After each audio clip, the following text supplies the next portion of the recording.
You know, I've fallen in love with this idea of feedback loops. One of the things that Rich Doyle, who wrote Darwin's Pharmacy, talks about is finding ways to become aware, to learn to perceive the feedback loops between our creative and linguistic choices and our consciousness and our experience. In other words, the extraordinary capacity that we have to sculpt and mold our lives, you know, the spaces we inhabit, the people we surround ourselves with. You know, by curating spaces, by curating circumstance, we essentially co-author our experience. You know, a lot of people go through life thinking that they don't have any control, that life is just happening to them. But that's not true. You know, we have a lot more control than we realize, you know, and this extraordinary control comes from the power of feedback loops. You know, you literally can decide, can almost author an afternoon into being by planning to meet in a certain place with a certain person, listening to certain music, drinking a certain kind of wine. So he's like, you know, I decide that I'm going to see the world through rose-colored lenses. I'm going to be optimistic. I'm going to look for the beautiful in every possible experience.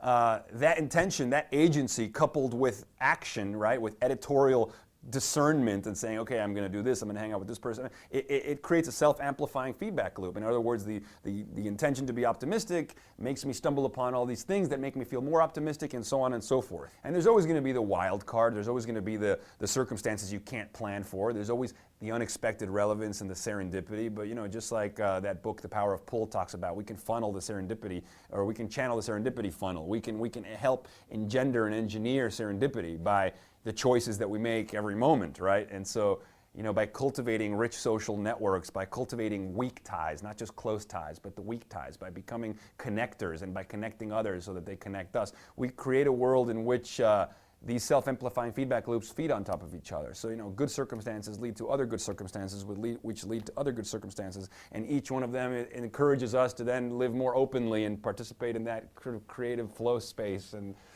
you can go on, but that requires a boldness of character as well, because the realization of the dizzying freedom we have to compose our lives, you know, if I can do anything, right, it can be paralyzing.